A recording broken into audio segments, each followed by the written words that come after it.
Sure glad we went to Les Schwab. I'm glad the baby's still happy. Well, I'm just glad that along with tires, Les Schwab also does brakes, alignment, and a bunch of other safety services. I mean, if we had gone to a cheap tire store instead, I'd be a doggone wreck. My thoughts exactly. Thanks, kiddo. Give everyone peace of mind on the road. Swing by or book online. Les Schwab Tires, doing the right thing since 1952. If you're trying to lose some weight and get in shape, Harbor Isles Tennis and Fitness Club is the best place to do it. Harbor has state-of-the-art equipment, plus certified personal trainers to help you achieve your goals safely and quickly. They also have indoor tennis and pickleball courts, and tons of group exercise classes to help you have fun while you get in shape. When you're done with your workout, stop by their smoothie bar to get a nutritious boost. See and feel the difference at Harbor Isles Tennis and Fitness Club. It's the place to be. It's tax time! And Lithia Chrysler Jeep Dodge Ram of Klamath Falls will help you make the most of your refund. Double down! Bring us your tax refund and we'll double it to use towards your down payment on your new vehicle purchase. And right now, choose from more new trucks and SUVs than ever and available 0% APR financing for up to 72 months. If you live here, you get it! Double your down payment during Ram Truck Month only at Lithia Chrysler Jeep Dodge Ram of Klamath Falls. The innocence of youth. Is there anything any better? But soon they'll be in high school and facing all the same challenges you faced. How to make friends, how to fit in, how to be cool. We want our children to have everything they'll need to live fulfilling and productive lives. Make sure the kids in your family are among the more than 120,000 participants here in Oregon who take part in high school sports or activities.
And we welcome you back to the Les Schwab Tires Game of the Week on 104.3 and 960 Sports. Live HD video on mybasin.com. The final tonight from Mazama High School, the Vikings 60, Klamath Union 8. Mazama scoring a total of 9 times on the evening. As we look at it here, started things off with a 56-yard Lita Brosterhouse connection through the air. That was the only connection through the air tonight for Mazama that resulted in points. Other than that, it was 8 scores on the ground, starting out with a 20-yard Anderson rush. He then punched it in again from 29 yards out. Heaton got involved from 3 yards out. Scoop and score, which we will count on the ground as the defense. Caden Bolanos was able to score as well. The 6th score of the night for Mazama came from a Heaton 2-yard touchdown rush. And then you got Hayden, Alex Hayden, in for the 30-yard touchdown rush. And then Yancey from 21 yards out. Finally, it was a 51-yard Hubble touchdown for Mazama. KU scored once in the evening. It came off of a 20-yard Nate Getman rush. That drive for Klamath Union lasting 6 plays and going for about with about 2 minutes. That is our Lithia Chrysler Jeep Dodge Ram drive of the game for Klamath Union. It's tax time at Lithia Chrysler Jeep Dodge Ram of Klamath Falls, and that's a good thing. You can visit the store today to see how much you can make the most out of your tax refund during double down tax time. If you live here, you get it. Lithia Chrysler Jeep Dodge Ram of Klamath Falls. Visit them online at lithiaklamathfalls.com. And Brian, Mazama in control from the very beginning of this game. They started things out with a 3-play drive that ended in a 56-yard connection between Lee and Brosterhouse, and they just kept it on rolling from there. They did, and you know what's really interesting here? I'm looking at the final stats that just rolled in. Klamath Union actually has 11 minutes more with the ball than Mazama did tonight. Mazama was much more efficient with their drives. They didn't need as much time to dominate. But 11 minutes more, the Klamath Union held the ball. That's awesome in time of possession. But when you look at the final scoreboard, it's just all Mazama all night long. Taking a look at some of the stats here, passing stats, Silas Dutra, had 20 attempts tonight, only 6 completed, 30% completion rate. He did have 1 pick. He is also the leading rusher on the night. 83 yards, 15 attempts. He had 5.5 on his average there. Getman was awesome. You mentioned him quite often here tonight. He actually 7 carries, 41 yards, averaging 5.9. On the receiving side of things, Jameis Dutra, you said, which is twin brother. Yep. That's awesome to be able to play with your brother. 3 receptions, 40 yards. And then Pablo Messias, 1 reception, 5 yards. Getman, 1 reception for 3. And someone labeled as 18. I'm not sure who 18 is. It's not on the stats. That would be Jonas Lemire, actually German exchange student. He's a senior. He has got 1 catch for 2 yards. Popping over here, taking a look at some of the Mazama stats. Tristan Lee, your quarterback tonight, 6 attempts, 73 yards. That actually sounds like our first half stats. It didn't refresh properly. Taking a look here. Yeah, on the Mazama side, that is they didn't refresh properly. So I don't have any final stats there. That is showing only the halftime stuff. So, well, it is what it is, 60 to 8, the final score tonight. We're going to step aside one more time on a post-game show. When we come back, we will talk about what's ahead for both of these teams. Mazama clearly has a bright future ahead of them. With this culminating week, we will talk a little bit about that, as Mazama has secured pretty much their first place bid and a state championship-esque game that we will talk about coming up in just a few minutes. The final score tonight, Mazama 60, Klamath Union 8. We'll be right back on the Les Schwab Tires Game of the Week on 104.3 960 Sports, live HD video on mybasin.com. Threads. There are many threads that run through our region. There are churches and schools and Little League teams that bring us together and bind us into communities. There are roads and cars, there are houses and jobs and businesses, all woven together to make the fabric of our communities. There are financial threads that are part of that tapestry as well. For over 80 years, it's been our pleasure to be headquartered here, providing financial services to generations of our friends and neighbors. From that first savings account to retirement planning and all of the cars and houses and groceries in between, we keep your money local, investing it back into our communities, adding more threads to the fabric to make our communities stronger. Pacific Crest Federal Credit Union. Find your path. What rhymes with great? Participate. Where does greatness start? Here, in the classroom. On the stage. In the pool. On the field. Where will your greatness take you? To better grades. To more friends. Yeah! Be great. Participate!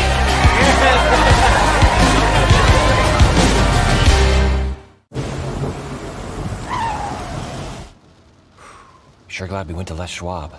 I'm glad the baby's still happy. Well, I'm just glad that along with tires, Les Schwab also does brakes, alignment, and a bunch of other safety services. I mean, if we had gone to a cheap tire store instead, I'd be a doggone wreck. My thoughts exactly. Thanks, kiddo. Give everyone peace of mind on the road. Swing by or book online. Les Schwab Tires, doing the right thing since 1952.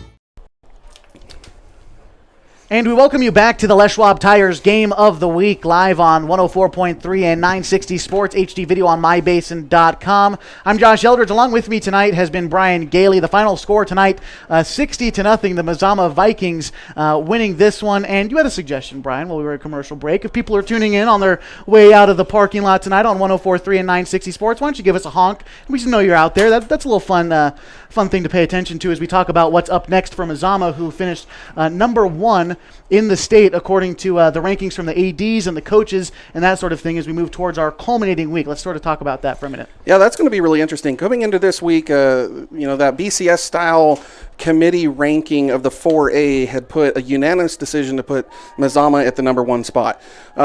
With tonight's performance, I don't see how they would possibly fall from that spot. The rankings will come out Sunday night. We'll get an idea of who's playing who for a championship. Although it's not an official OSAA championship, it is a culminating week championship. 1 will play 2, 3 will play 4.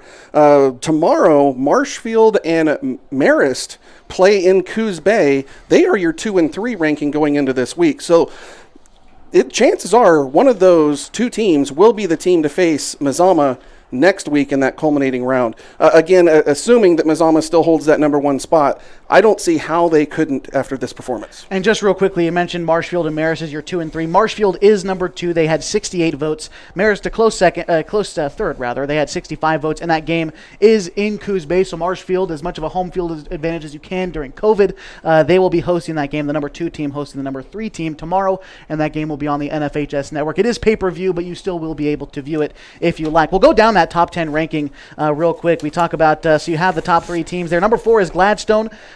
Cascade comes in at number 5. Banks is number 6. Estacada comes in at number 7. Henley, another Basin team, is in at number 8. They have been playing Hidden Valley tonight. LeGrand is on the road at Ontario tonight. They are number 9. And the Mustangs, who Henley is playing, comes in at number 10 on those rankings. And again, those rankings come out on Sunday. You'll likely be able to find them again on Klamath Sports Network on mybasin.com, and if you can't find it there for whatever reason, OSAA will have it as well. Jerry Ulmer with OSAA Today will have that coming up on Sunday. So we take a look around the Klamath Basin tonight. As we mentioned, Henley is playing Hidden Valley at home, another matchup going on in the Skyline Conference. Phoenix has been on the road at North Valley tonight. I believe we do have a score for that Phoenix-North Valley game, and North Valley leads the Pirates 21-7 late in the second half there. That game is still being played 21-7, the score there.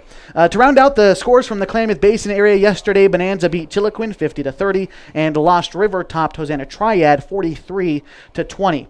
As we do like to talk about Klamath Union quite a bit.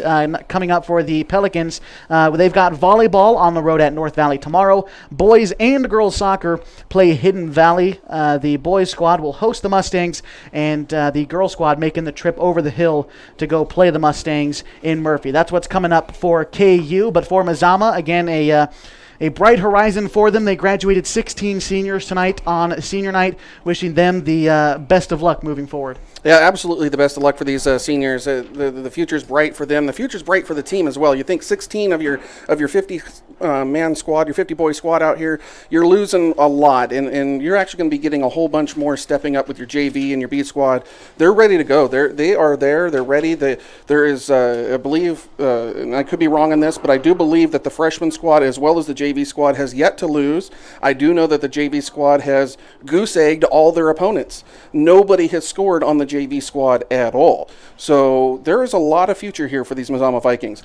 But don't count out those Pelicans. They need to hold their head high as well. They came in here and faced the number 1 team in the state.